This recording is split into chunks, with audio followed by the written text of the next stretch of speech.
Okay. Well, our next quarterback, he feasted off of that Titans matchup that Brock Purdy has this week. That's Shedeur Sanders, available in 92% of leagues. Oh, it's time. Yeah, it's time. Yeah. I guess it's the left hand, right? It's the left hand who wears the watch on the left hand. Yeah, sorry. Oh, no. It doesn't really resonate like Dame time. Yeah, right. Yeah. Quite the same. Yeah, if anything, players kind of use it against him. Either way, though, Week 14 fantasy leaders, Shedeur Sanders only behind Josh Allen. Yes, that's the kind of day Shedeur had. And with 364 passing yards, he threw for 3 touchdowns. He ran for 1. He was phenomenal in this game. And we got to hear from Shedeur on just the Browns fans being excited for their young 5th-round quarterback. I always seen the assignment since draft day. I seen the assignment, so ain't nothing changed. Nothing changed with it at all. But enjoy, like deep down within myself, that's where I felt the most excitement, because it's like, sometimes you don't know if you're gonna get in that place. You don't know if you're gonna get in the end zone. It's a lot, that come with this game. It's a lot to even get on the field. So it's like the fact to be able to start making that a habit, that's new to me. That's something different for me. So, I'm just thankful for that. Shedeur Sanders, after his best NFL performance yet, and we're not expecting that every week, as you see Shedeur Sanders average 3.57 seconds to throw in Week 14. That's an eternity. The second longest by a quarterback in a game this season. That's Jalen Hurts kind of numbers. I was going to say, for context there, I don't know the numbers off the top of my head, but I think that the quarterback who has the longest time to throw across the season is usually like 3.15 seconds, that type of range. So Shedeur Fields is even longer, usually. Fields, again, more like a Steve But it's not operator. 3.6. No, That's how long this is. The Titans pressured Sanders on 63% of his dropbacks, the higher pressure rate of any defense in a game this season. Obviously, it's because he's holding the ball. But the numbers are the numbers for Shedeur right now, Matthew. I don't think anyone is expecting this to continue, but is he a guy off the waiver wire that you could stream at Chicago? Yes. I mean, it depends on your risk tolerance, right? I mean, so it's a positive because the Bears have allowed the 3rd most touchdown passes this season. Now, they've gotten Jalen Johnson back. The secondary's got a little bit healthier still. But, I mean, we just saw Jordan Love light them up. Shedeur Sanders is not Jordan Love, at least at this point of his career. But still, I mean, look, guy just came off a game where, I get it, Tennessee, fine, whatever. But a lot of teams are playing Tennessee. And Shedeur Sanders is only the 3rd quarterback this season to have a game in where he had at least 350 passing yards and 4 total touchdowns. There were 13 other quarterbacks that played the Titans before then. So I just, again, yes, he had a long time to, throw, but give the kid credit. He performed at a high level in a loss, but for us fantasy guys, we don't care.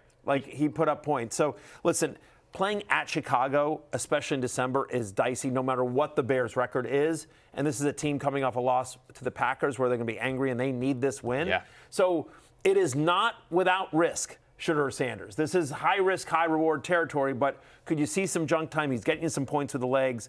Again, we don't have a lot of guys out there, but I do think there's enough there with Sanders that we've seen in the small sample size. Feels like he's getting better every week, that given the matchup and the lack of other options, he could potentially be interesting. How much do you read into his game against the Titans? What did you see from him? Here's the thing with Shedeur.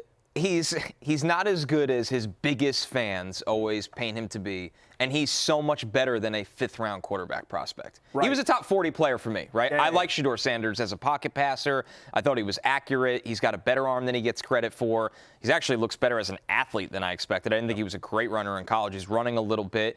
I think his flaws are, and they're fixable, but also scary. He holds the ball forever. Yep. He drifts a lot. That leads to really bad sacks taken, and can you coach that out of him over time? So he's somewhere in the middle of what this frenzy is.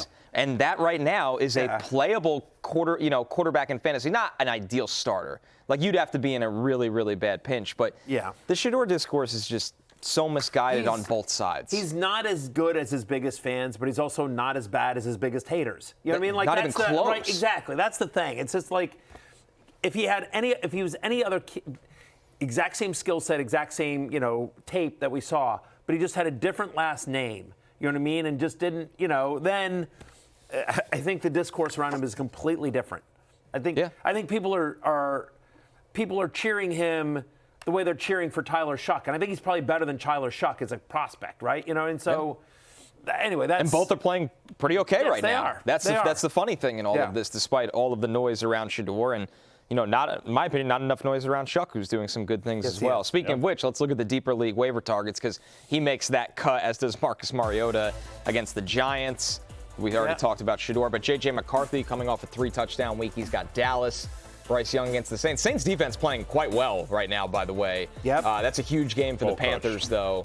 And then Tyler Shuck, of course, on the other end of that game against those Panthers. Shuck with at least 17 fantasy points in 3 of his past 4 games. Talk about using your legs. He's been doing that. McCarthy gets the Cowboys, as you mentioned. 10 of the 13 quarterbacks to face Dallas this year have scored at least 18 fantasy points.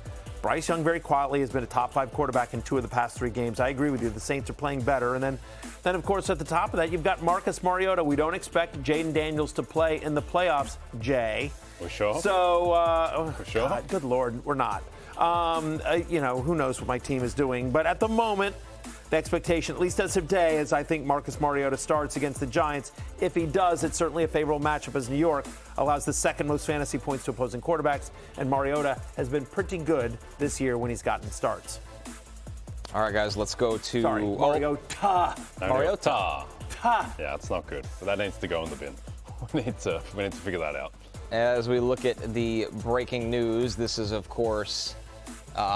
the latest from Ian Rappaport on Phillip Rivers, that the Colts plan to bring Phillip Rivers into the facility on Tuesday to work out, see if he may join their practice squad. This is real. Daniel Jones' season is over. Riley Leonard will start, but Rivers may be an option.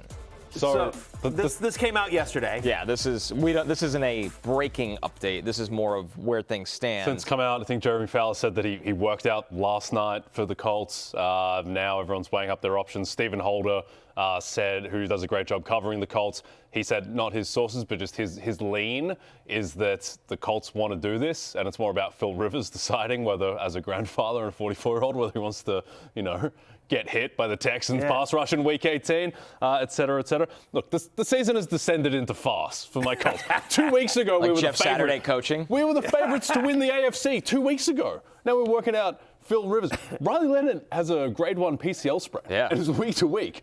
Hey, it's Matthew Berry from NBCSports.com and RotoWorld.com, and I want to thank you so much for watching whatever it is you just watched, or if nothing else, being too lazy to click out of the autoplay after this video started, after whatever it is you actually wanted to watch finished. But now that you're here, I'd like to take a moment here to ask you respectfully now, okay? I'm asking you respectfully to subscribe to the NFL on NBC YouTube channel.